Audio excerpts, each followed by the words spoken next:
I think there are one or two points that we should first of all attempt to clarify, not only in connection with the discussion of this evening, but with the present series in general. This is not intended to convey any disrespect for the ideas of psychic phenomena. We're not attempting to disprove psychic phenomena. What we are attempting to do is to point out personal experiences, particularly in those areas of so-called or actual psychic phenomena, which have a direct bearing upon the psychological integration of the individual. Various types of obsession or spirit possession have been recorded since the very beginning of human experience. Many references to these subjects are to be found in the Bible, and they occur in the sacred writings of many other countries. Possession by demons is part of the oldest legendary and lore of our human race. We also realize that for many thousands of years, all so-called psychic phenomena had to be interpreted in terms of observation only. There was no knowledge as to the more subtle workings of the human psychological entity. There was no way of differentiating between, for instance, a legitimate example of spirit control and hysteria. We know definitely, from going back over the old records, that many mistakes were made in the interpretation of these various mysteries which involve ghosts and diabolism generally. There was no way in which it could be otherwise, because all that could be done was to judge from appearances, from the seemingness of things.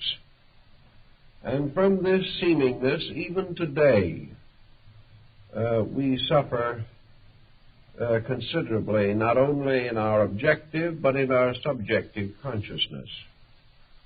Even at this time, any form of mental disturbance is terrifying to the average person.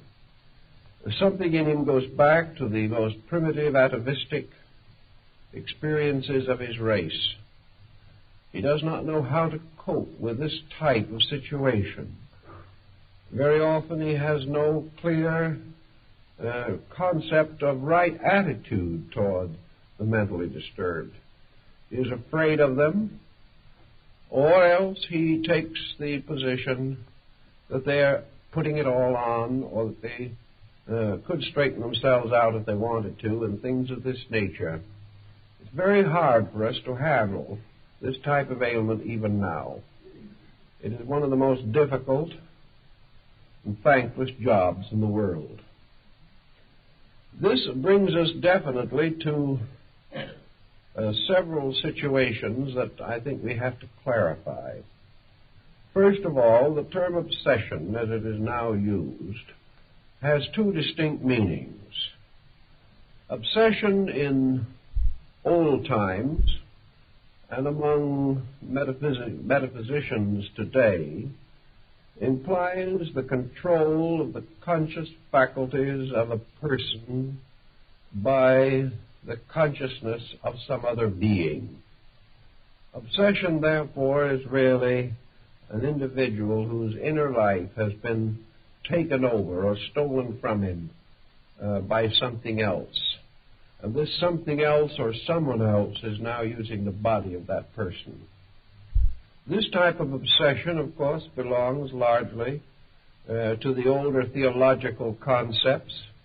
It was believed in for thousands of years, before any modern psychological theory was available, and various exorcisms to drive out these obsessing or possessing spirits are recorded in all the religious literature of mankind. The second type of meaning for the word obsession is very largely recent. And obsession has come psychologically to mean that the individual is possessed by some fragment of his own total personality. By obsession is meant an extraordinary fixation of some kind. Therefore, we say that a person is obsessed by an idea, that he is possessed by a notion. We feel that under certain conditions also, certain phases of the personality can become completely possessive, that the individual can be possessed by his own fears, by his own worries, by his own anxieties. And the moment the person loses control of his total personality, and some other part of that personality usurps power, we are inclined to think of it as obsession. A man, as we realize, is made up of a number of different natures, a number of different fragmentary personalities. Under normal conditions, these are all subservient to the dominant psychic mood. They are dominant only perhaps in dreams or in sleep, but in consciousness, the fragments are under the control of a leader. And this leader is the normal self-consciousness of the person. While this leadership is maintained, any effort to break the natural harmony of such organization is observed as a dangerous symptom. The total consciousness, therefore, rejects minor aberrations. It refuses to grant to certain phases of its own nature the power to control the rest. Thus, for example, an individual who has an inordinate attitude toward alcohol, who likes to drink too much, if he has a controlling consciousness, this consciousness tells him to get sober and stay sober, and he does. As long as this consciousness is ruling, all of these pressures that are within the personality are held in check. It is like a strong government. While government is strong, crime and all these other antisocial factors are very largely controlled. If government becomes weak or corrupted, then we find immediately a lowering of the general condition of the community. Now, one thing that is always noticeable, where weakness afflicts the central area of consciousness, that as a result, there is always a lowering. The threshold drops. The individual who ceases to exercise his own consciousness is not benefited in any way by this loss of central control. It is very difficult to imagine a great nation that would be better if it had no laws. Actually, there are a few people to whom perhaps the absence of law would have very little effect upon living. But for the overwhelming majority, the moment legal defense was lowered, crime would increase. Now, it is the same in the case of the individual lowering the defenses of his own consciousness. He is never the better if the central conscious core loses control. Whatever fragments take over are always less than the total picture. Therefore, we find almost no indication that possession or obsession or control of any kind, whether considered psychically or psychologically, that such control contributes a great deal to the improvement of the person. Usually something is weakened. And this is all the more true in the case of psychological control. Now, the old religions of the world have pointed out that there have been legitimate instances in which a comparatively humble person has been overshadowed by a great spiritual being. That for one reason or another, the individual has come to be possessed by a sacred or Holy Spirit. That a Holy Spirit has descended upon them, as the mysterious Spirit that descended upon the apostles at Pentecost. Obviously, we would not expect a divine Spirit descending upon an individual to hurt them, to corrupt them, or to lead them away from the paths of righteousness and right conduct. Thus, from even the time of Aquinas and Albertus Magnus in the Middle Ages, it was customary to divide spirits into constructive and destructive. And perhaps we can formulate a very simple rule. If a person is controlled by a higher part of his own nature than normally controls him, we may then say that he has an extension of consciousness, that he has a mystical experience, that his consciousness becomes more illumined, more enlightened, and out of the consequences of this illumination, he is dedicated to a holy life. Or at least he is dedicated to some course of action superior to his condition prior to this enlightenment. Thus we can say that the mystical enlightenment of Jesus or the enlightenment of Buddha represented consciousness unfolding into a greater dimension. It is quite evident that from such a positive consciousness, and the Neoplatonists have given us considerable material bearing on this, that the individual is improved. Thus we have to assume that an individual who has a legitimate spiritual experience is not injured thereby. By converse circumstance, an individual who is injured by any kind of a metaphysical experience cannot regard this experience as constructive. If he is injured, then the circumstance is not good. If he is improved, then perhaps the circumstance is good. But he has to be very careful in measuring the degrees and conditions of his improvement. Improvement is not measured in a sense of self-satisfaction. Improvement is not a self-delusion due to a psychosis of some nature. The individual is not simply filled with wonderfulness and then slowly collapses. This sense of superiority, of the attainment of a greater or higher level, must always be measured in terms of a better adjusted life, that the person has a larger area of constructive, real living. He is not gradually disappearing into a phantom inhabited realm. He does not vanish into a mysterious cloud of celestials.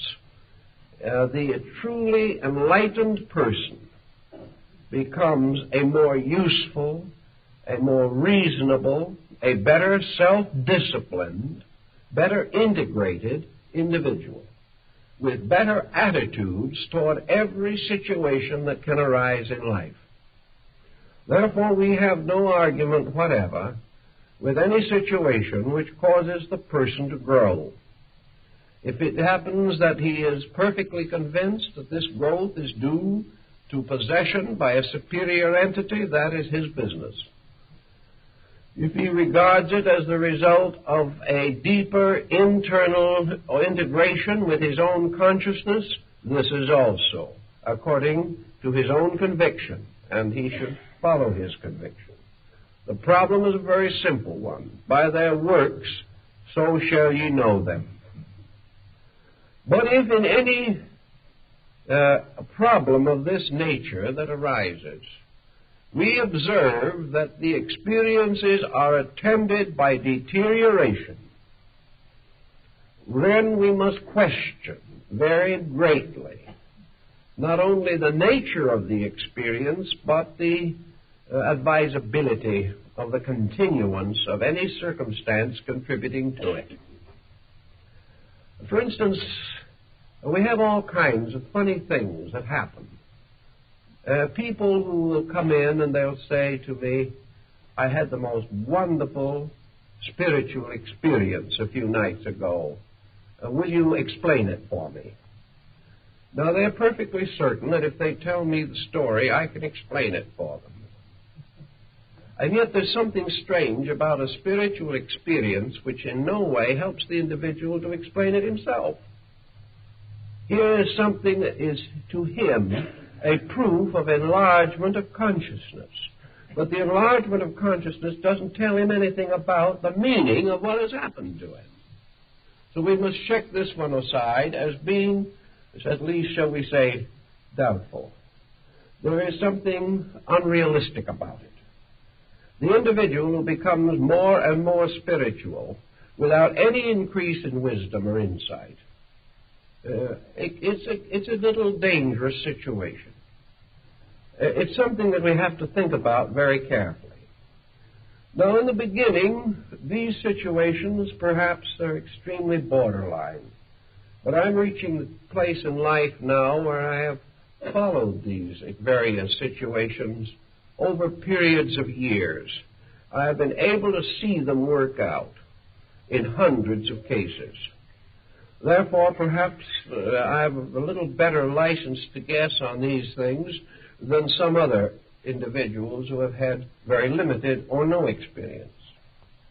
But this we say empirically, that the ancient divided all such psychic manifestations as spirit control, obsession, or possession into two grand classifications, one of which was possession by good spirits and the other by bad spirits. Good spirits worked good. Bad spirits worked evil. And we have to find out, if we can, what is meant by the fact that bad spirits do work evil. The first thing that you observe in most cases is that the individual coming under an obsessional or possessional condition begins to lower his threshold. This is one of the most common symptoms that we have. And the only answer immediately is that whatever it is, the situation is bad. This person is less a person than he was before. He may not do what I have seen some do, get down on the grass in front of his house and bark like a dog. But he may find that under the influence of these spirits, certain things happen. And here is a typical case, so typical that it could be multiplied to infinity. The individual has an experience which he cannot explain entirely. This experience has arisen from any one of several causes. Nearly always there is a reasonably obvious cause. And one of the most common is that he has attempted to develop spiritual faculties in some way. He has joined some organization, he has read some book, he has done something whereby he wanted to develop some spiritual overtones in his nature.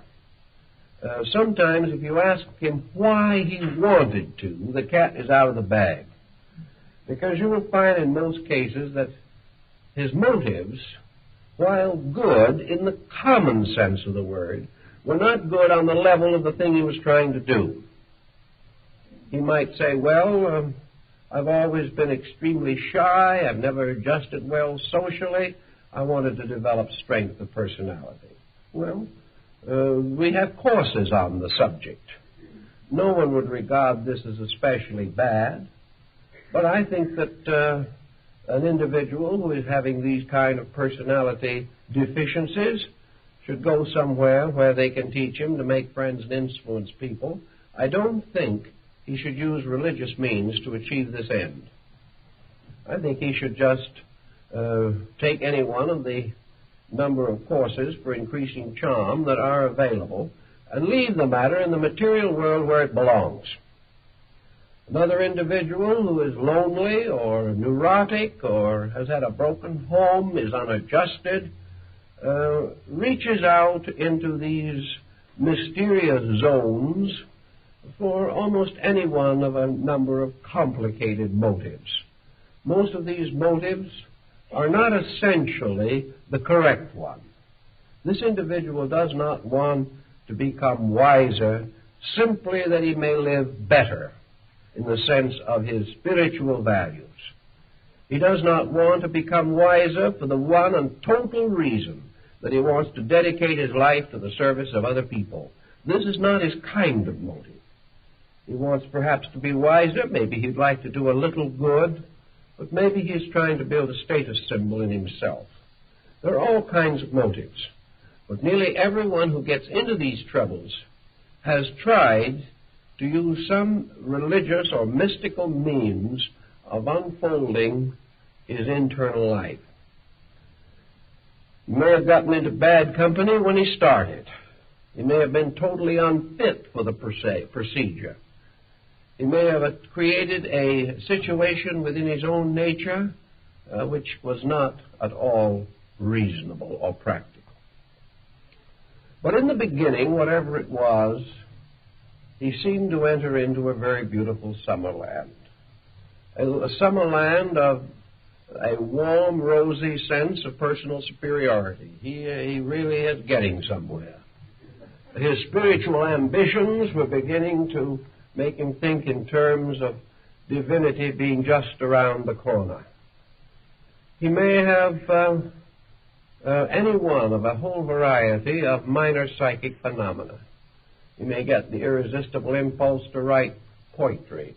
He may develop automatic writing. He may hear voices. And these voices tell him how wonderful everything is and how very wonderful he is.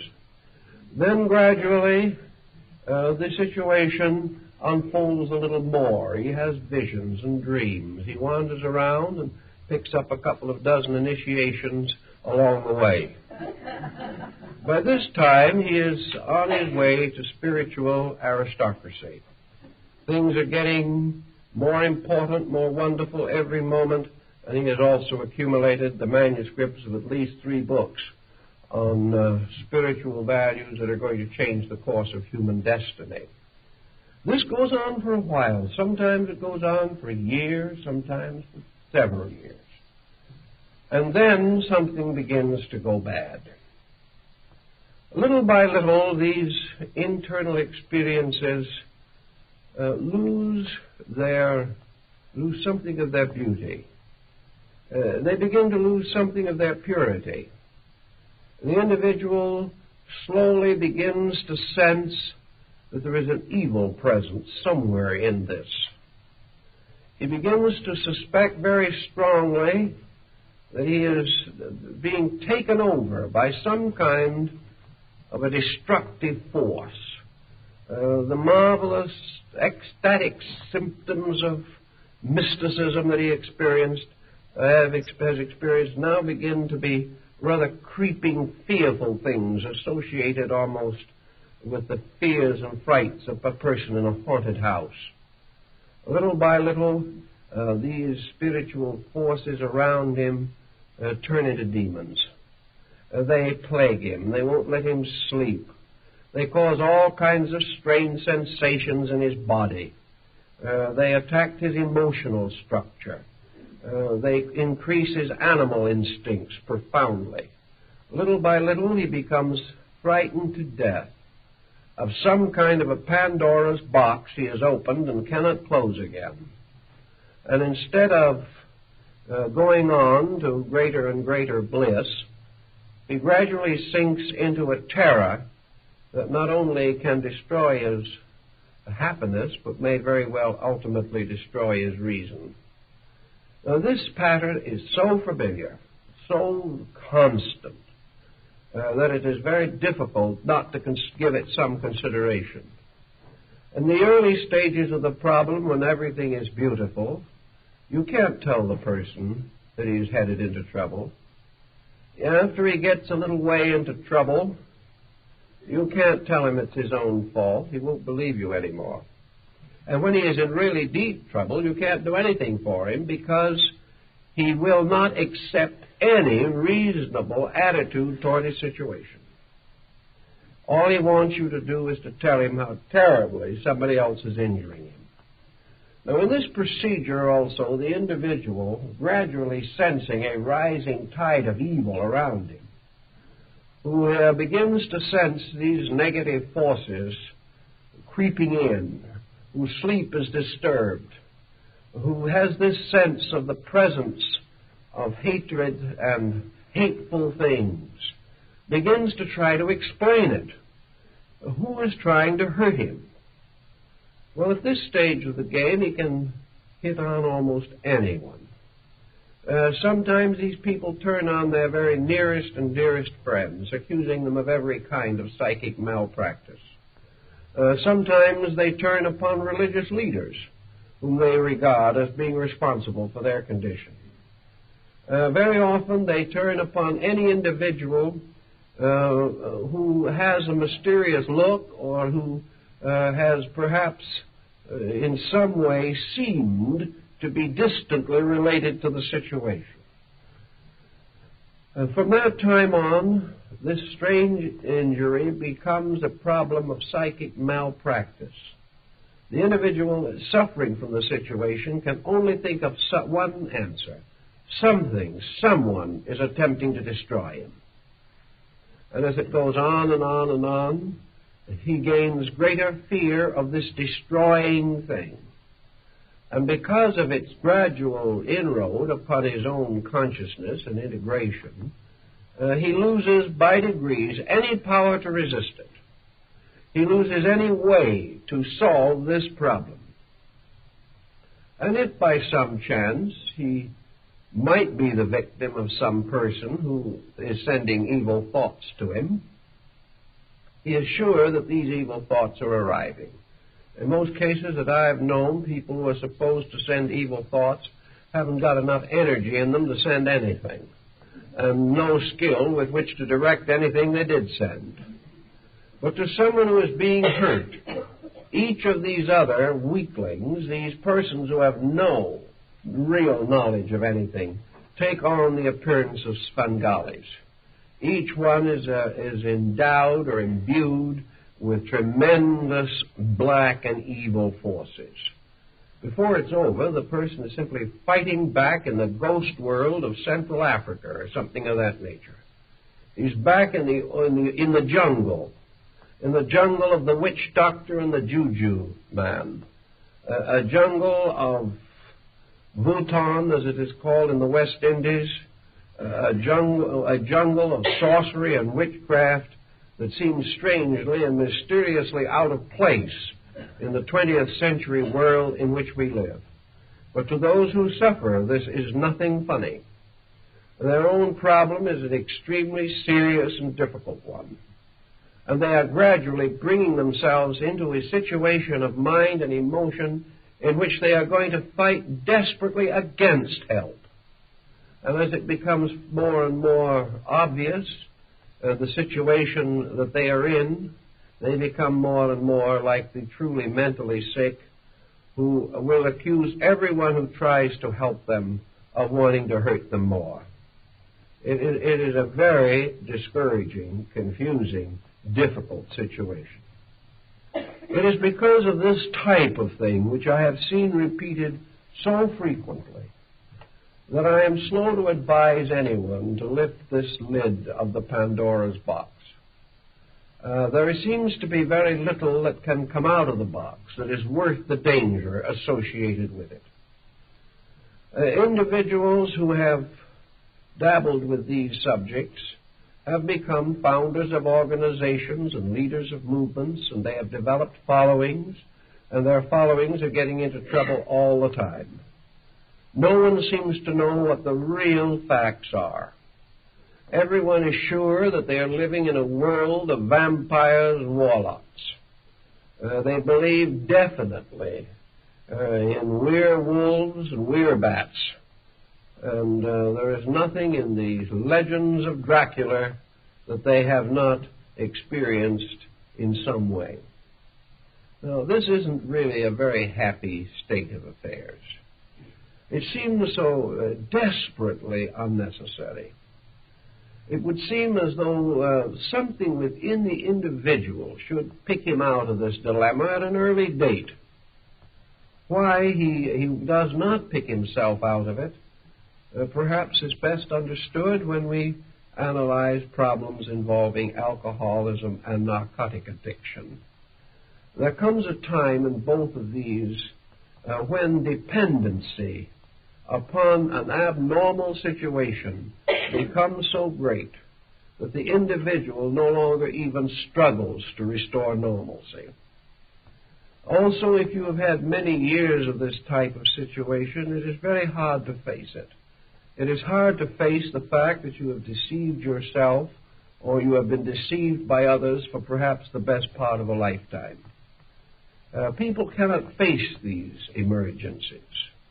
And especially when the entire emotional nature has already been seriously damaged by attitudes that were not right or not constructive.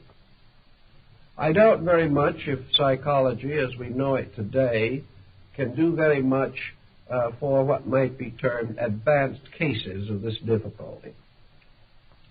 Once the individual reaches an advanced stage, he fights all help, because the only thing he wants to prove is that he is right. He does not want to get well. He wants to prove that he is suffering because he has been terribly hurt, injured, or afflicted. It is far more important for him to be able to prove the presence of a demon than it is to get rid of the demon. It's hard to believe this, but there are so many people who just have to be right. And they would rather die than admit that they are not right. And in this area, if you will not admit that you are not right, you're very apt to die. And so in time, these cases disappear and others take their place, but the old mystery goes on.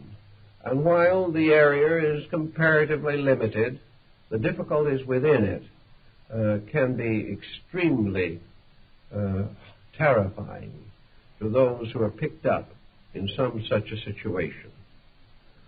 The only answers that we know or have for these problems are rather simple, and yet in many instances they are adequate. The first problem you have to find is some way of convincing the person in trouble that a trained outsider who knows this field and knows the situations thoroughly is more likely to be right than they are. Now, this is hard to do. One way upon which some have succeeded was by charging $50 an interview. Somehow we feel an individual must be terribly right if we have to pay him $50. We listen to him then. Even we don't agree with him, we listen to him, because it's costing us money. Well, this is one way in which sometimes you can create an attitude of respect. It isn't the best, but it's sometimes the only one there is. You cannot help these people unless you can, in some way, convince them that you know more about their problem than they do. Most of them will declare that this is impossible because they are living with the problem. Yet in many areas we know that there are patterns and plans of things which can be grasped or understood better by an outsider than a person who is involved in the situation. This is sometimes true of marriage counseling, where a third person can be very much more effective than the two who are deeply involved, either romantically or in controversy. It is also true that the average physician can give us some help in matters of dyspepsia, when perhaps we would not be able to correct the condition alone. From experience we gain certain knowledge, and from this knowledge we can help if the individual is willing to accept the help. He is most likely to accept it almost in any area where there has not been some form of psychic interference. But where the psychic nature is disturbed, the individual is very slow and reluctant to accept help unless it is what he expects and wants. You must agree with him first. And of course, if you agree with him first, you can do him no good. And if you agree with him first long enough and hard enough, you will join him in the difficulty. If you believe what he believes, you will soon be as sick as he is. So there's no answer in this area. So somewhere along the way, any individual who is in these kind of troubles has got to take the answer or take the attitude that he has to have help, and that regardless of whether he agrees with the help or not, he'd better take it. And he may, of course, refuse it several times and find conditions getting worse and finally be driven to it. But there has to be the realization that the individual cannot be always miserable and always right. He has to find this out himself. Now, when you have a problem of this nature working its way into your classifications, you have several situations that you first think of.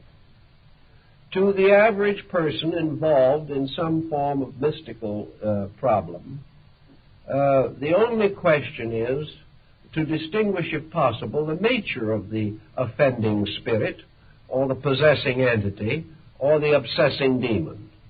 To a great many persons, there's no question about these things at all, any more than there was question in the minds of the monks of the 12th century who went out waving wolfbane in front of the noses of presumably possessed people. It was not a question of any doubt concerning the possession. It was just trying to discover the details with a little greater clarity than before. I don't feel that we can approach the problem in this way. We have a very different basic way of life. And our problem is not just to agree with the individual and try to argue some obsessing entity into departing. The question we now have to find out is what is really at the bottom of the difficulty. We have to try to study the various possibilities, to consider one against another, to weigh one condition against another. We no longer, for example, today believe, as the Greeks did, that everyone who has epilepsy is inhabited by a god, that a special deity is responsible for epilepsy, and that all individuals having it are by that factor alone divine beings. We question that very strongly today. And I think from experience of thousands of years, we have a right to question it. And we have a right to question a great many other things that were once generally believed. So a person comes to us discussing or describing symptoms which might arise from 50 different causes. As far as he is concerned, they can only arise from one cause, the cause that he has attributed to them.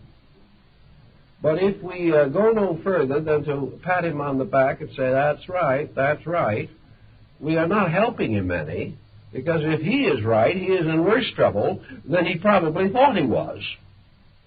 So we have to try to find out what causes strange and mysterious feelings within a person. What causes him to have the belief or feeling that mysterious creatures are crawling on him at night, presuming, of course, that he's sober? What would cause him to have such feelings? Why would he believe that something is blowing its breath in his ears, or whispering to him, or making his hair stand on end, or sending cold chills up and down his spine, or hot flashes up and down the front of him? What is causing these things? Why do his arms twitch? Why does he sense or feel that the bed is moving? Well, if he has delirium tremens, why, we just sort of decide that's it. But most of these people do not have delirium tremens. So they say we hear voices, we see things, we see lights dancing in front of us, we see ghostly shadows standing around, we think or do hear tappings on tables. Our cat looks at us with a very bleary look, as though it is seeing a great many things that we cannot see, puts its tail between its legs and runs away. We have the sense of people being around. We hear voices constantly chattering at us.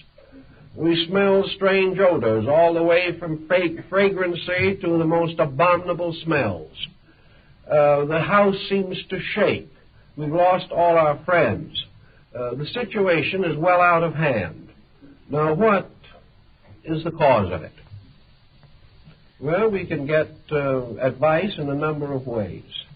But I think the problem that we have to determine very definitely is what are the most likely, reasonable explanations.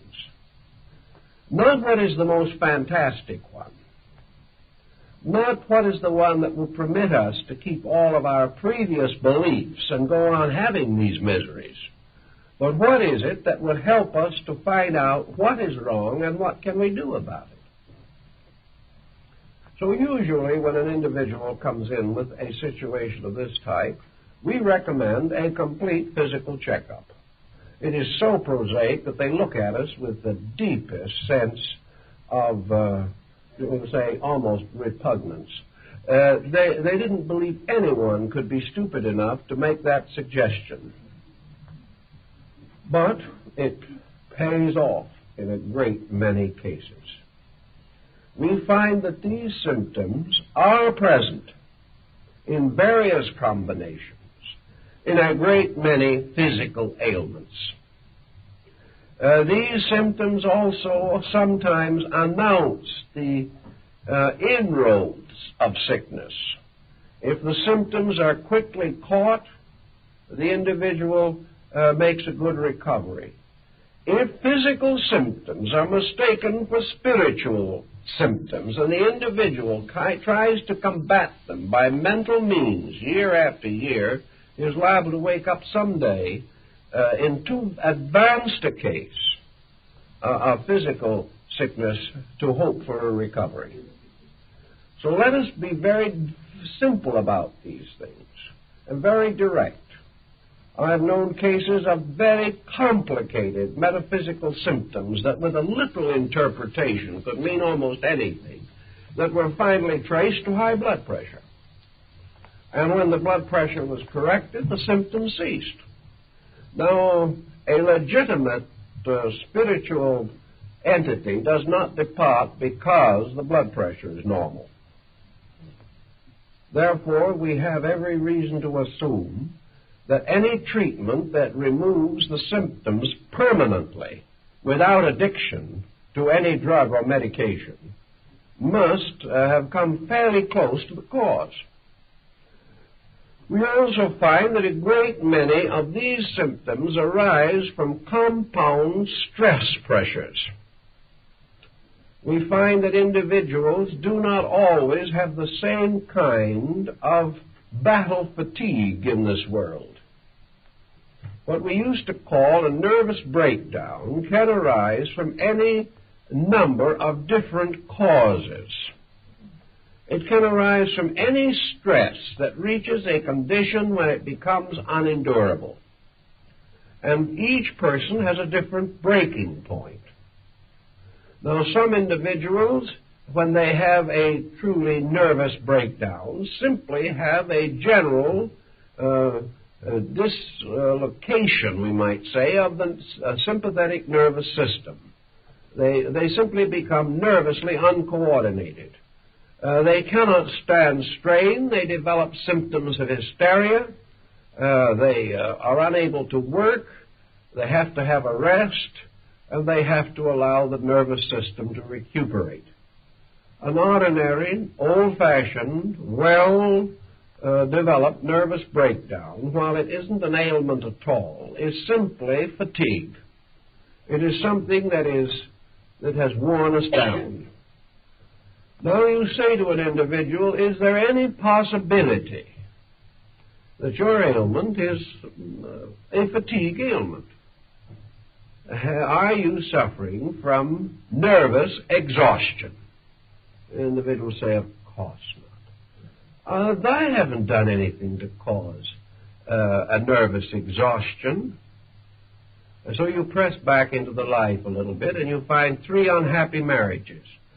That's just as likely to cause nervous exhaustion as a 16-hour day for 10 years under the most heavy mental responsibility. The individual is unhappy. The individual is unadjusted, neurotic, lonely. The individual is hypersensitive, have gradually driven away their friends. Sometimes they're simply antisocial. They can't get along at all in the world in which they live. They have nothing but criticism for every law, every country, and every official in the nation. These criticisms may be in many instances well-founded, but no individual can afford to live with them himself, because his constant criticizing attitude will destroy him. So after we get all through, we find that the person has been giving himself some kind of a psychic beating for half a lifetime. And this beating may be fear, it may be worry, it may be self-pity, it may be living with the realization or remembrance of ungrateful children, it may be fear of some physical ailment or infirmity, it may be a tragedy in marriage, it may be a continuing failure in business, or ungrateful children, or anything you want to have. But the individual who lives in a condition of being continually miserable about something or anything, or who is constantly suffering from self-pity, self-blame, or simple selfishness, which causes him to demand things that are unreasonable or impossible to him. Any person who lives with this long enough can go to pieces. So when we find the individual who has psychic difficulties, we say to this individual, are you a happy, busy, well-adjusted person with a proper circle of friends, interesting activities and avocational interests? Are you naturally cheerful and optimistic? Are you inclined to look forward with hope and friendship and kindness to the future? Do you have a religion that gives you strength and calmness? Are you free from unreasonable fears? And have you your own temperament under reasonable control? Now, it's not once in 10,000 times that person can honestly answer yes. It might happen, but it'll be very rare. The individual in these difficulties is nearly always a person who is shadowed by some kind of a negative attitude. Now, some people don't develop these attitudes. They're born with them. We have to face this. And this perhaps has a bearing upon their problem, because having been born this way, they do not know they are different. I have seen children born into this world, and I've known the children when they were young, and I've now seen these children grow up and go out into business and have their own children. And I'm always very worried when I see a small child who has a certain kind of a gray heaviness on their features. It's a very strange look. It's a look that you can sometimes notice quite clearly on a 6-month-old child.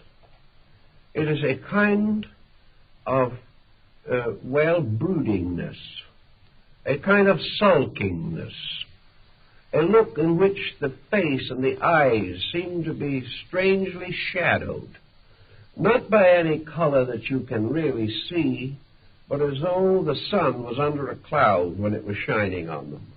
A kind of strange, heavy look. 9 times out of 10, these children will grow up to be extremely unadjusted people. They will fight their way through childhood. They will never be happy, no matter what you do for them. They will never be appreciative, no matter what you give them. They will misinterpret everything that you try to do or say. They will resent punishment even when it is needed. They will escape from discipline by every subterfuge imaginable. And usually, in an effort to get their own way, they develop early in life the habit of the tantrum. The tantrum being this emotional outburst, which is at first a theatrical production on the part of the child simply to discomfort the parent and to get its own way, because the parent just doesn't want to live through this type of thing. And if the child gets away with it a few times, the tantrum becomes the basis of hysteria.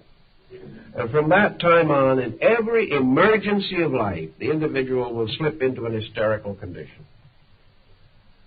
As time goes on, this hysteria closes in.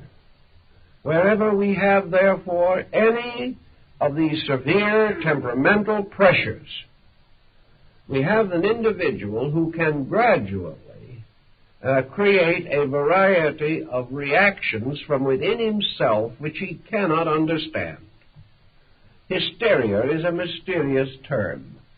In the mid-Victorian period, an individual who was hysterical was usually a young lady who proceeded to faint in somebody's arms. This was about all the world knew about hysteria. Today we know that hysteria is not the same thing as an hysterical spell. The individual who faints gracefully in somebody's arms is in no danger at all, because they've decided where they were going to land before they fell. The problem today is the hysteria that breaks through, often a rather strong, perhaps overly disciplined personality. And breaking through may assume a group of different phenomenal aspects. We have hysterical blindness, in which the individual is factually and actually blind, but there is nothing wrong with their eyes. We have an hysterical diabetes, in which blood sugar will run very high to a dangerous point and can be fatal, but the individual does not actually have diabetes. We can have hysterical deafness, and people have had it for 20 years. We can have hysterical paralysis, in which the individual can be held to a wheelchair for half a lifetime. And occasionally we have these so-called recorded miracles, in which a person apparently suffering from some one of these incurable ailments, which cannot be otherwise diagnosed by even the average specialist in the field, has what might be termed a miraculous recovery. He miraculously got over something he never had. But hysteria gave him all of the symptoms of that ailment. Now, if hysteria can cause you to be palsied for 20 years, or can prevent you from being able to get out of a wheelchair for half a lifetime. We realize that hysteria can not only affect the physical body, but the entire psychic integration. The individual under hysteria may have practically any type of delusion. The individual under hysteria can hypnotize himself. And under auto-hypnosis, you can see and hear and talk to things which have been created out of your own mind, just as certainly as under a professional hypnotist, you can assume that the living room rug is a river and take off your shoes and socks and try to wade across it. You can have visual phenomena. And to the average person, that which he sees has to be true. That is part of his philosophy of life. Therefore, when this type of thing takes on some psychical overtone, it never occurs to him to doubt it. You cannot tell him that he didn't see the ghost, because he did see it. And all the effort in the world to try to convince him of the real facts are meaningless, because he is making a basic mistake. He is forgetting the power of his own consciousness to force visualization. He is forgetting the fact that by the process of auto-hypnosis, he can see anything that he demands to see. He can hear anything. He can just as easily perform a ream of automatic writing. He can, by auto-hypnosis, produce any kind of auditory phenomena. He can also hear all kinds of voices, and he can create by this auto-hypnosis a continuing condition in which, by restating the hypnosis, just as in ordinary examples, he can continue to perpetuate the same general type of experiences over a lifetime. Now, why should he want to? He doesn't. Auto-hypnosis in this case is nothing but the gradual building up of an attitude until it takes over dominion of the life. The individual is therefore now psychologically obsessed. He is obsessed by a belief. He is obsessed by, for instance, by a common situation that we hear frequently referred to. The individual says, "I've always been unhappy. It seems as though everything I ever tried to do went wrong." This is a good start for an obsession, because the individual, by continuing to repeat this, will gradually create a condition in which he will reduce the probabilities of anything good happening to him, and will in time, if the condition continues to close around him, create morbid fatalities and tragedies which will take on miraculous or metaphysical implications. He will finally really believe that some evil spirit is persecuting him. So we come back to the original problem. Is the person who is in trouble a really well-integrated person in himself? If he isn't, this is one of his difficulties. The next problem that frequently presents itself is a religious one. What is the religious conviction of the individual who gets into these difficulties? The answer usually has to be one of two. First, that the individual belongs to some religious movement that believes in this, that believes that these demons are going to be possible, and has threatened, perhaps, the sufferer with some penalty for disobedience, and the sufferer, having the sense of guilt within himself, has thereby regarded it necessary for him to accept the punishment. The second type of person most likely to be in trouble is the one religiously bewildered, who has no firm foundations, who has no clear concept of religious values, and has really no interest in trying to understand the basic philosophies of life upon which a strong, well-oriented character can be built. We do not find many good students of philosophy and related matters in this kind of trouble. We find people who have not thought too clearly, and therefore to whom anything may be true. If they have been deeply thoughtful and have put the universe in order under a pattern of laws, they have then immediately asked themselves, what have I done that is wrong when I get into trouble? But where they're not so well integrated, their first question is, who is hurting me when I don't deserve it? So the problem of trying to understand whether we deserve certain experiences or not comes under the philosophical aspect of the problem.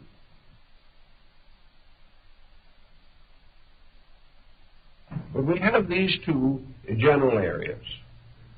The third situation that sometimes has to be taken into very definite consideration is a present continuing adversity by which the individual has reached a point of internal despair.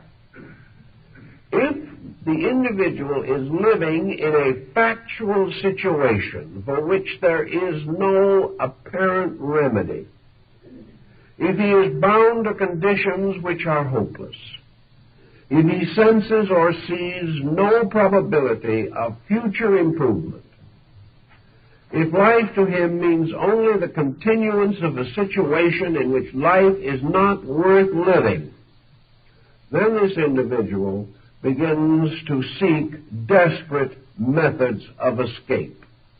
And this desperate escape mechanism may cause him to develop unreasonable, negative fears, because his own nature is basically fear. Through his physical life, which includes the manifestation of his mental and emotional patterns, may very well be heavily influenced by the way it is fed. I think there is no doubt in the world that the unusual increase in various forms of psychic and psychological difficulties can be in part at least attributed to the excessive abuse of medications and a definite failure of right nutritional patterns. If the individual is improperly nourished, he is uncomfortable, and discomfort is the beginning of misery, and misery spreads. The individual who is physically uncomfortable or is physically without adequate supporting energy is a natural possibility for psychic depression. If his energies do not maintain him and he doesn't get up in the morning feeling like facing the day with a good hope, if he has to crawl around hour after hour half dead, it is very easy for him to fall into negative mental and emotional patterns. And if this goes on long enough and he has recourse to stimulants to get a day's work done, he is on his way to further trouble. Therefore, I have observed that in a great many cases, people suffering from various psychic and psychological disturbances are suffering from malnutrition or from various faulty types of nutrition. We have to realize that in order to maintain the relationship between the mental, emotional structure and the physical nervous system, the machinery has to be in reasonable functioning order. If you have a beautiful television set and a bad tube in it, the pattern, the program will never come through distinctly. You will have distortion. And these problems that we are concerned with are distortions. They are something that is not coming through correctly. So we must begin to take consideration of these possibilities. There are all kinds of circumstances that can lead to an upset in the biochemical balance of the human body.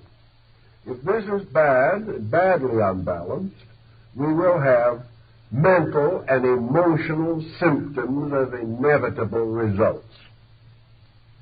One problem that we can have, for example, is through over-medication, that we have unbalanced the natural aptitudes and functions of the organs or the various chemical processes of the body.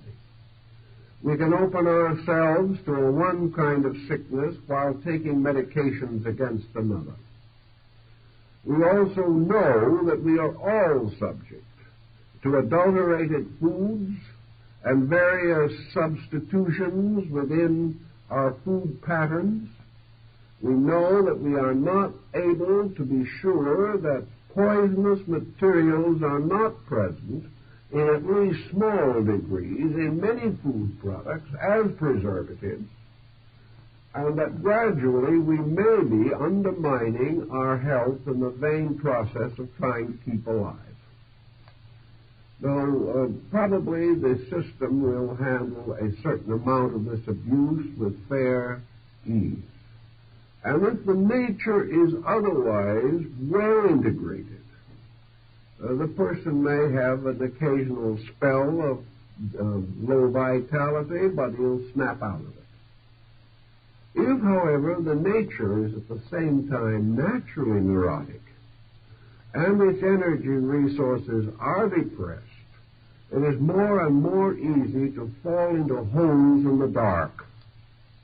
And these holes in the dark nearly always develop some kind of psychosomatic symbols.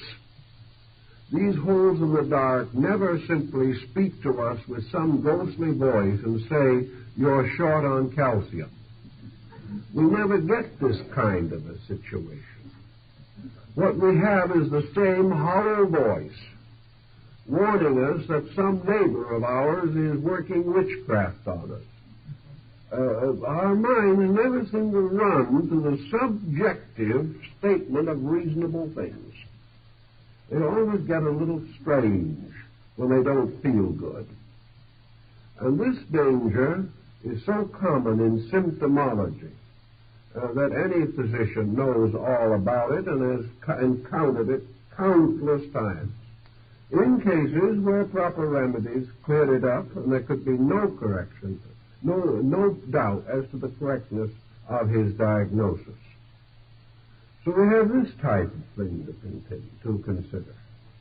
We have the problem of exercise, the proper maintenance of the body. We have the problem of carbon monoxide, of various sterilizers in the water system of a city.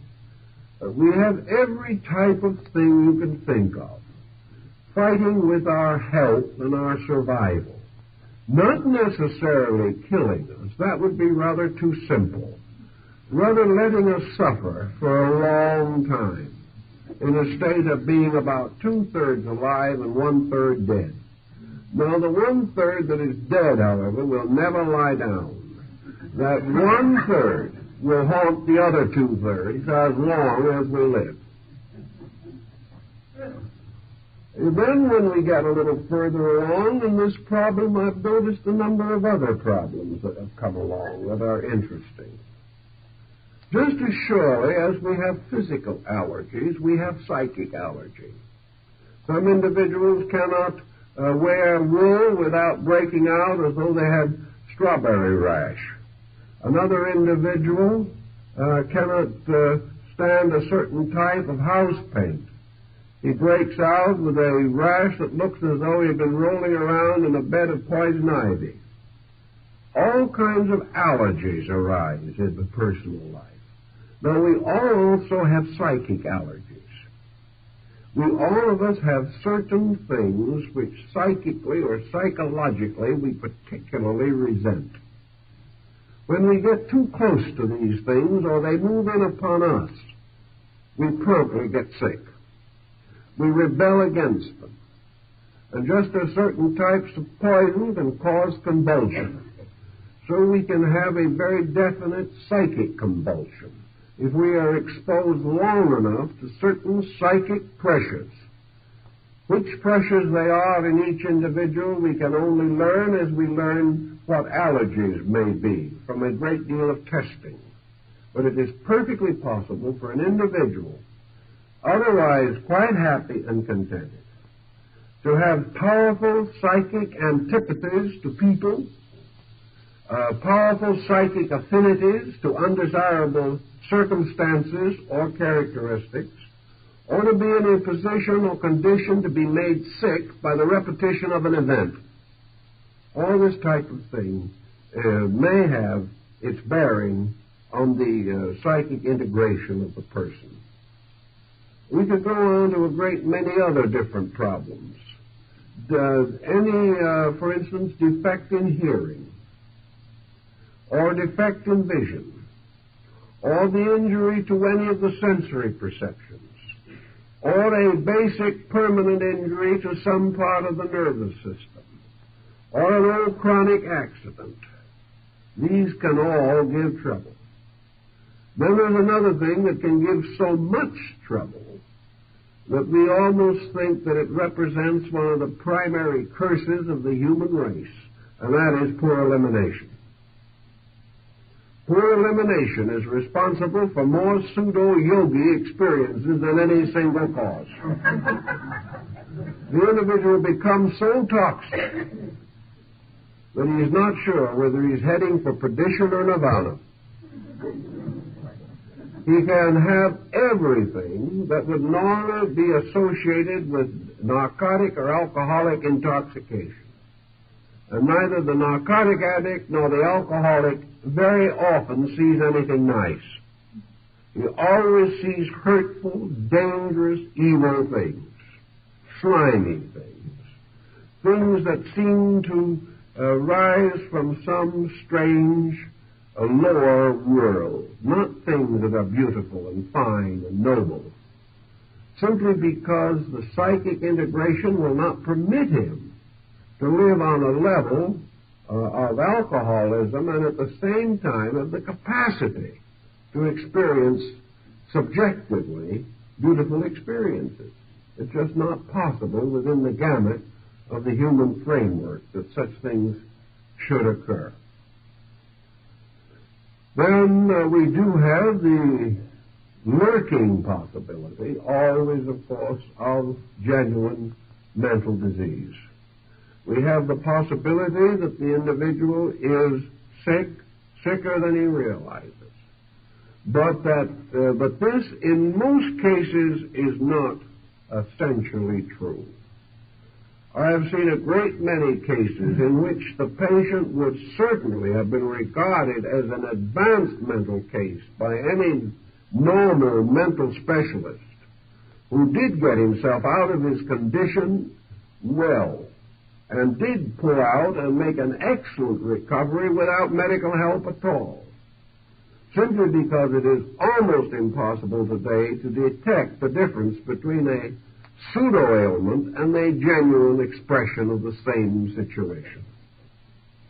So in most cases, I would feel that the danger of a serious mental situation does not develop unless the situation now existing has been allowed to endure for a great many years without any effort to correct it, without any willingness to impose self-discipline upon emotions or upon mental attitudes. The individual who simply takes the bit in his teeth and determines to do exactly as he pleases regardless of everything is always a potential psychotic. But where intentions have been good, where the ailments are comparatively mild, where the difficulty, though real, is regarded with a certain amount of common sense and sincere desire to improve or correct, we do not have too much serious mental difficulty. It is most often a situation of excessive bewilderment, a condition in which the person is unable to orient his own attitudes. Another point that we do find now is that coming a little more into prevalent, and we have to watch it, is malnutrition due to excessive dieting and diet fads. Now, while there is much to point out the importance of certain reasonable diets, unreasonable dieting likely to reduce the vitality of the individual, or making promises of providing adequate vitality, which promises are not kept when the individual takes the dosage recommended, or the person who becomes fad-ridden on the subject is very likely to lower his vitality. And if he does lower his vitality, we have to realize that malnutrition is one of the basic factors in the stimulation of psychic symptoms. The individual who is most likely to get into psychic difficulties is not essentially very healthy to start with, physically. Sometimes they are overweight. This is quite common of psychics. Overweight due to lymphatic and glandular imbalance. Sometimes they have debility due to failure to take in the food materials, which are the first line of defense against psychic pressure. And these are the foods that the dieter is most inclined to avoid: carbohydrates and proteins. We are now, of course, inclined to favor a high-protein diet. But the carbohydrates are the ones that keep the individual with his feet very much physically on the ground. Now, he cannot always take them in excess, but where he cuts them too low, where he takes them entirely out of his diet, or tries to get along with almost none of them, he is almost certain to create greater activity of the pituitary, and when he does this, he is more inclined to have visions or hallucinational experiences.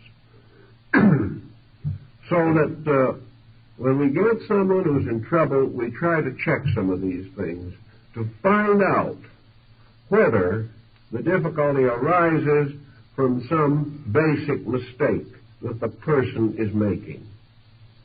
If we find that this physical situation does exist, then it is obviously the first area in which correction should be made.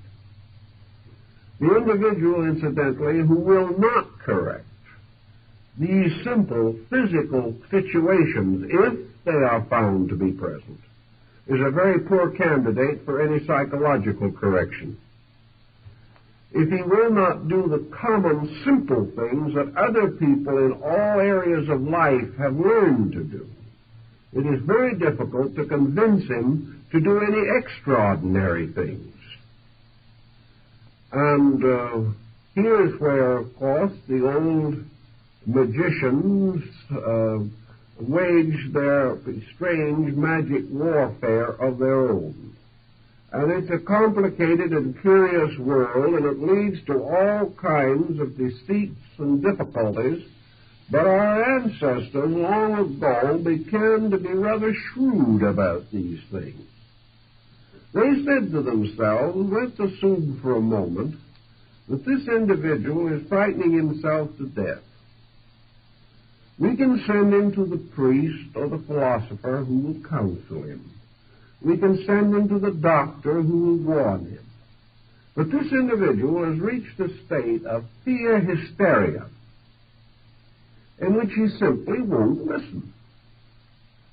If you tell him that his trouble is simply due to his own loss of self-control, he will go to some other person to consult someone who has greater spiritual insight, because he knows perfectly well that he is innocent of all evil and has just been picked out to become a universal martyr.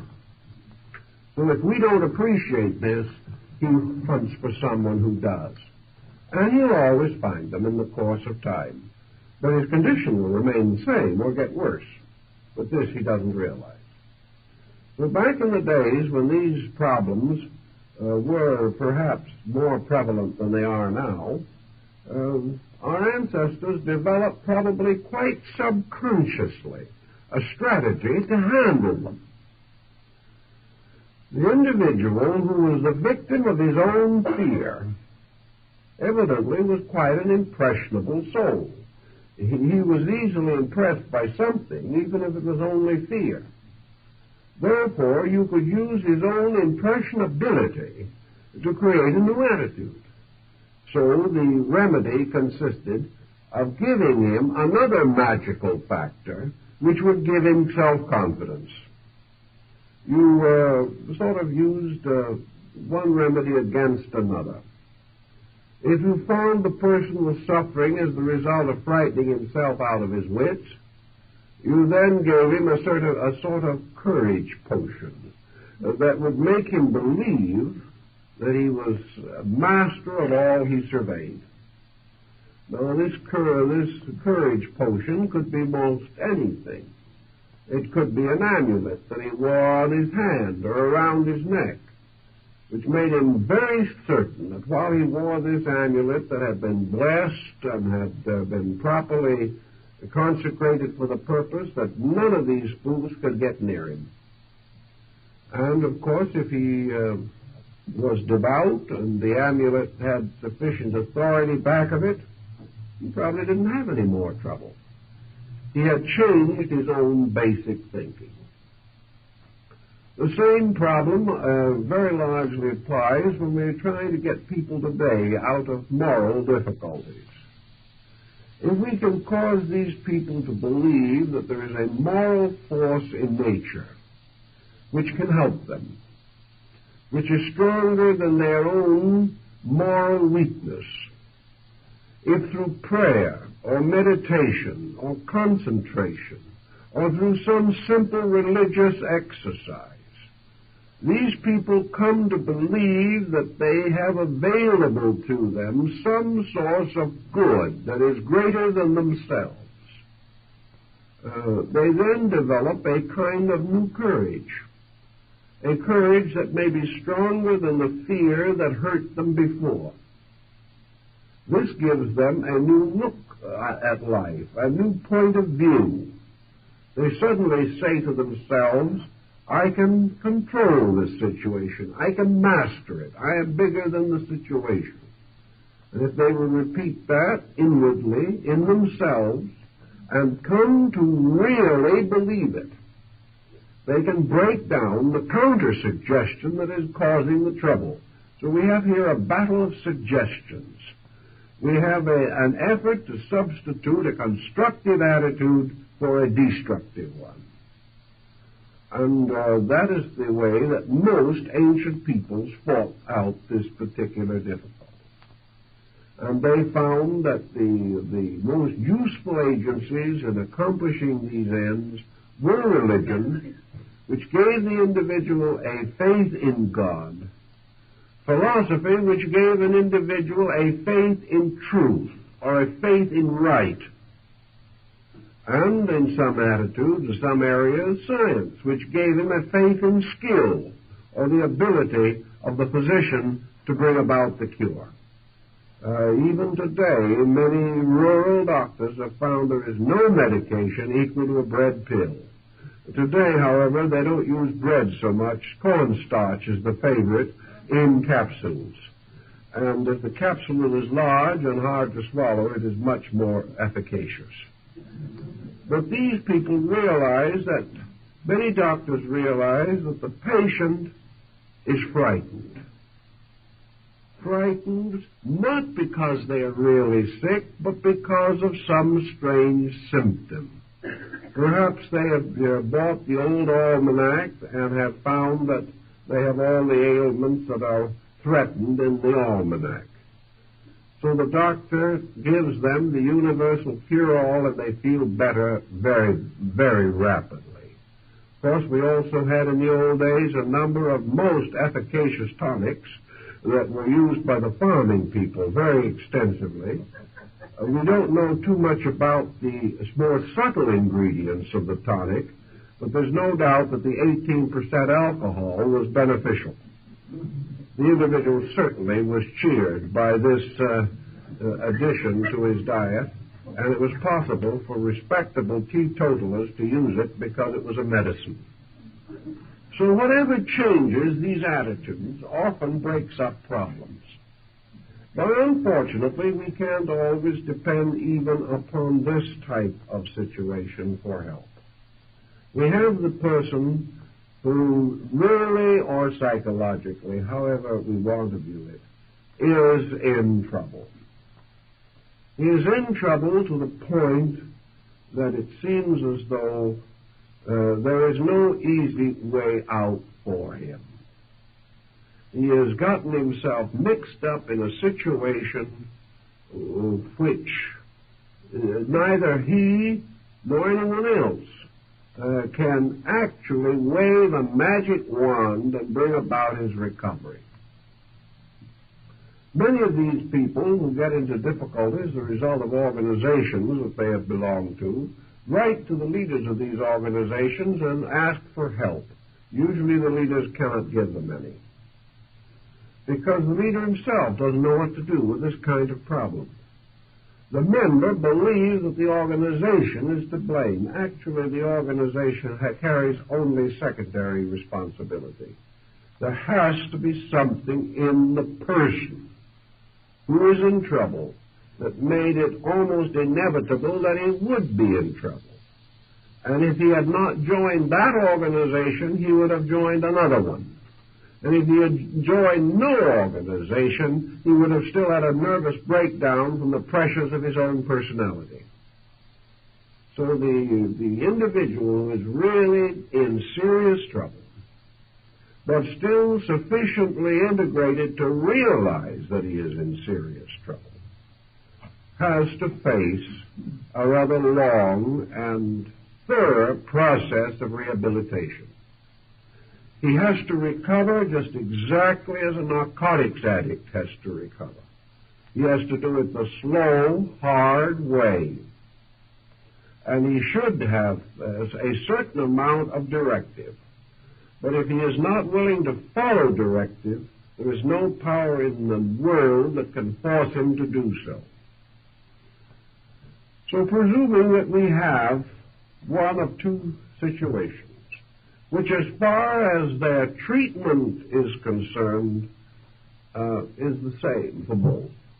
Suppose we want to say now that the individual is suffering from some form of a possessing or obsessing entity, and that in this case we wish to affirm that this entity is a psychic entity, and therefore that the individual is actually what he thinks he is, or what his symptoms might cause others to believe that he is, namely possessed by a being apart from himself. Let's assume that this is one possibility. Or let us assume as a second parallel possibility that this so-called possession or obsession is a pressure area of his own nature which has taken over the dominion of his life and refuses to relinquish its leadership so that the direct, integrated consciousness itself can resume its proper relationship to the rest of the personality. In other words, that the obsession or possession is either psychic or psychological.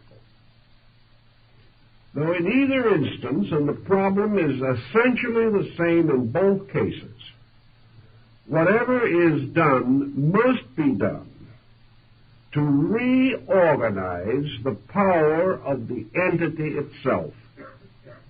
If that is, in this case, the person's own entity. The consciousness of the individual must be restored to leadership.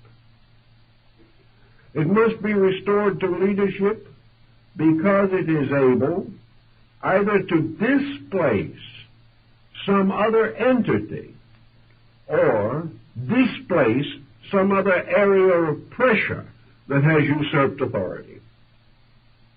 In the final analysis, it really makes very little difference. What cures one will cure the other. What is not sufficient for one is not sufficient for the other.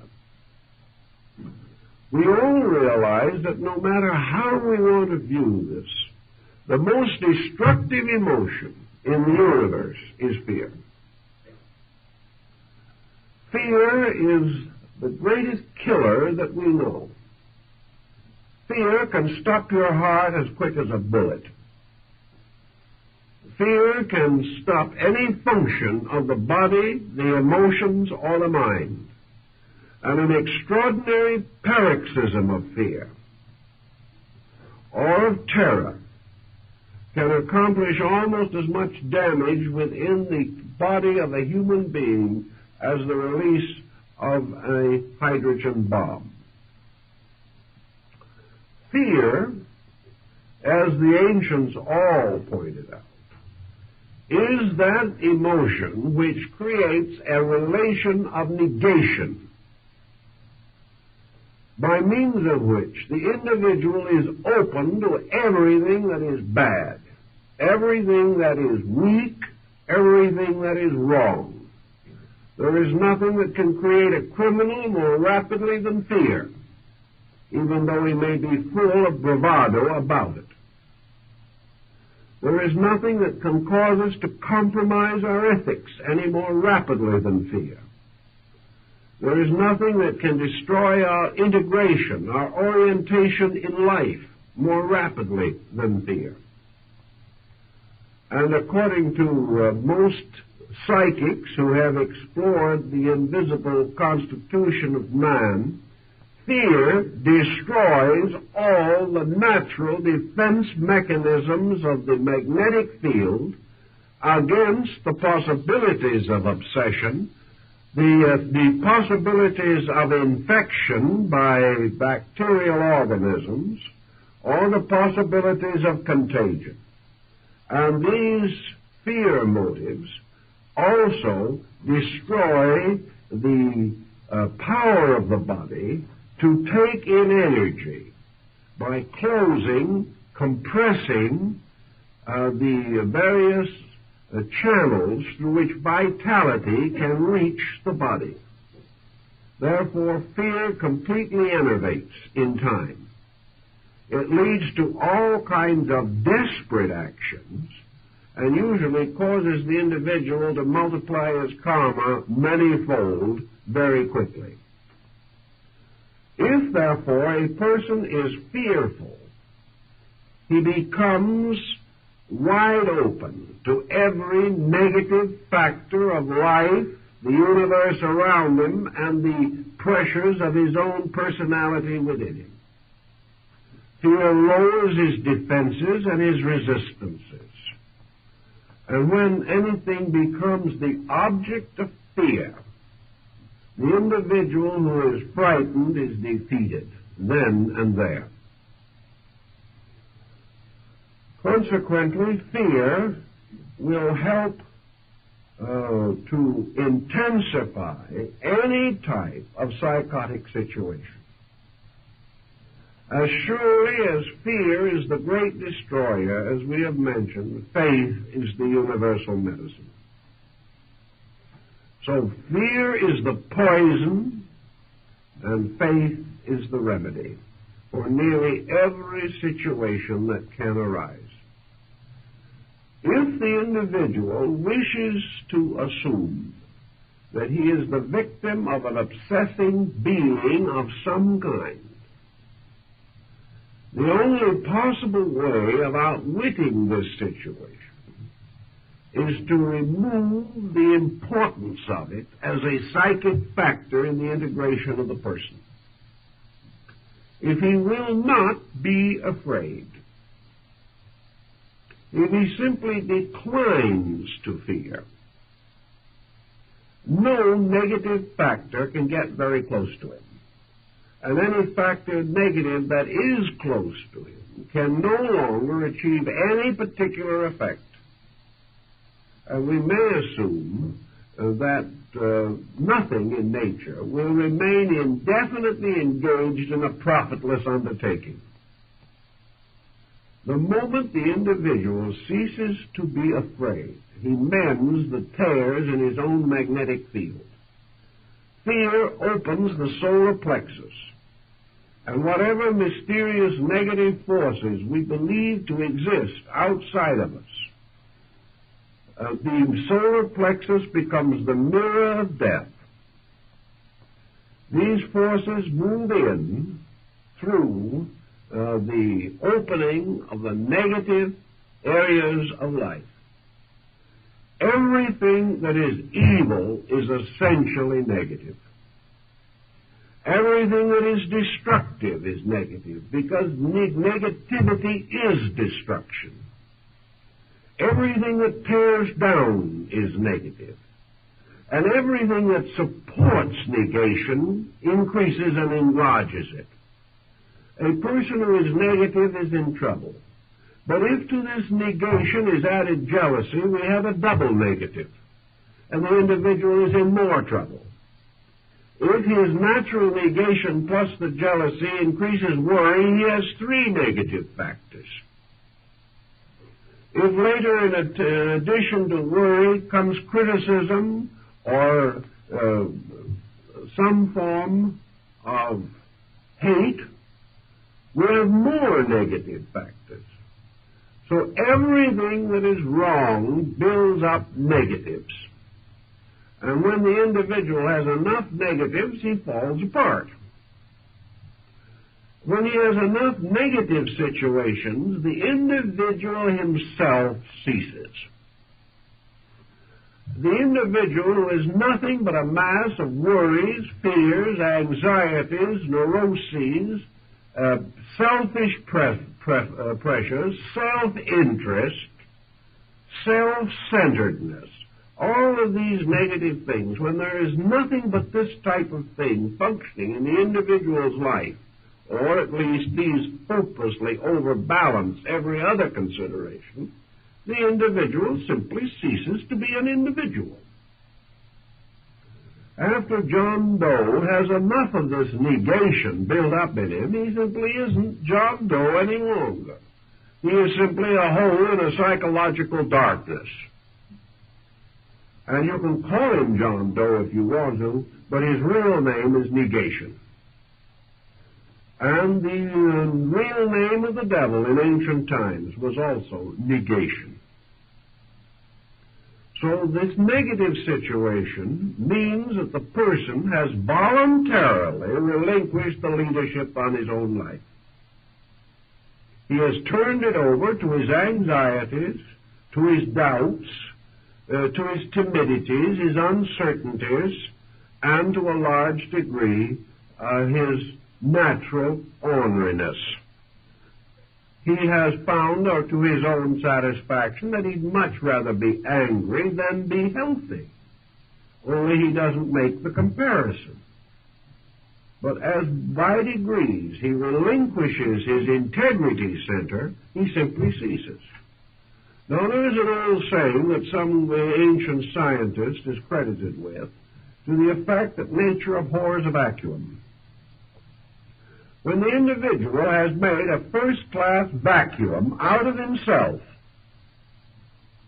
so that he's nothing but a mysterious whirl of darkness surrounded by trouble, this individual may then be said to be in a condition suitable to be obsessed by anything that comes along with stronger than he is. He could be obsessed by the ego or the libido of an insect. Because at least an insect in its short life has some purpose. It is fulfilling its destiny. But this person is no longer fulfilling any destiny. Simply a derelict, a drifting ship waiting to be salvaged by something. No, this isn't the way the person feels about it, but these are the gloomy facts that the third person has to take into consideration. If we assume that the negative person is apt to be obsessed by some other entity, it is easy to understand why such an individual would be obsessed. And it is also very easy to understand that anything that would obsess such a person has to be pretty no count itself.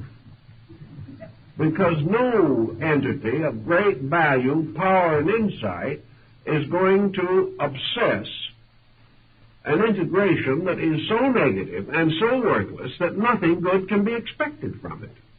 And what happens? Wherever an obsession situation does appear, the individual simply becomes worse. He gradually gets pulled further and further into hopelessness, helplessness, and fear. The obsession never makes a man out of a fool. But it can apparently sometimes make a fool out of an individual who internally is already well along the way of foolishness. Now, if you want to, on the other hand, assume that it isn't an entity, but that it is a part of the individual's own consciousness that is moving in, then we know that the part is always less than the whole, that the partial consciousness never has the morality, the ethics, the convictions, the idealism, the aspirations, which can only result from the consciousness itself ensouling its own emotional and mental vehicles. So if one of these lesser vehicles takes over, the individual's morality immediately lowers. And another symptom is that when the consciousness loses control and these lower parts take over, there is a physical demoralization. The body becomes also disintegrated in some respect or other. The individual develops very rapidly extraordinary glandular symptoms. The individual becomes less coordinated. The body becomes sloppy, hopeless, no longer effective, because the consciousness is not leading it, and that part of the entity which is leading it isn't strong enough. So when we get a poor government and we force the proper ruler out of office, we naturally expect the empire to decay, and it does. The whole personality falls apart.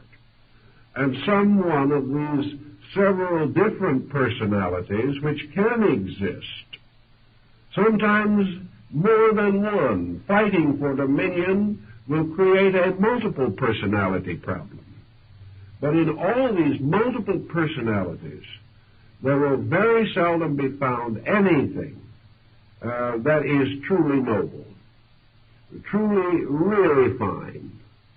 There may be different levels of inadequacy, some vicious, some merely helpless. But we will never find that the individual ruled by a fragment of himself has the same wisdom and insight that he has when he is ruled by all of himself. So what do we have? We have two problems. Either the individual is ruled by something else which can never rule him properly, because it wasn't created for that purpose, or he is ruled by part of himself which cannot rule properly because it does not possess the total insight necessary for leadership. Wherever this kind of condition occurs, there is only one possible answer. The controlling power must be restored. That which is the self in the individual must be again seated on the seat of authority. And this cannot generally be accomplished without some real, sincere, continuing personal effort. The individual who is weak cannot become strong unless he exercises his powers and faculties and builds strength. He cannot have the wisdom to restore himself unless he becomes basically wiser than the situation in which he is involved. Therefore, to this type of person, only philosophic insight, sincerely and earnestly sought, and wisely applied, and everything else that is needed to cultivate, culture, and normalize the life of the person must be cultivated. The individual must be lifted out of every negative pattern and brought back into self-respect, self-discipline, and reasonable coordination. Unless these things are done, there cannot be an adequate remedy. Usually the adequate remedy is not found. The individual simply drifts along until the causes themselves or other causes remove him from life. But it is possible at any time to overcome these situations if we really determine to do so. It is this degree of determination which must be the best and only really practical therapy. We cannot expect others to solve these problems. We cause them over a long period of time. Sometimes they're karmic.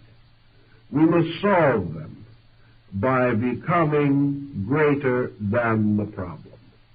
And nearly all great systems of enlightenment, of religion and philosophy, of the higher aesthetic arts and sciences were created to assist the individual in two ways. First, assist him to maintain proper self-leadership. And second, to help him to restore proper self-leadership if it is lost. And only through the cultivation of these abilities and aptitudes can we put this fragmented personality back together again under the leadership which was intended in nature. It is only when this is done that our problem is solved. Well, our time is up, so we'll have to go into this a little more next week when we will continue some of this basic thinking. Thank you very much.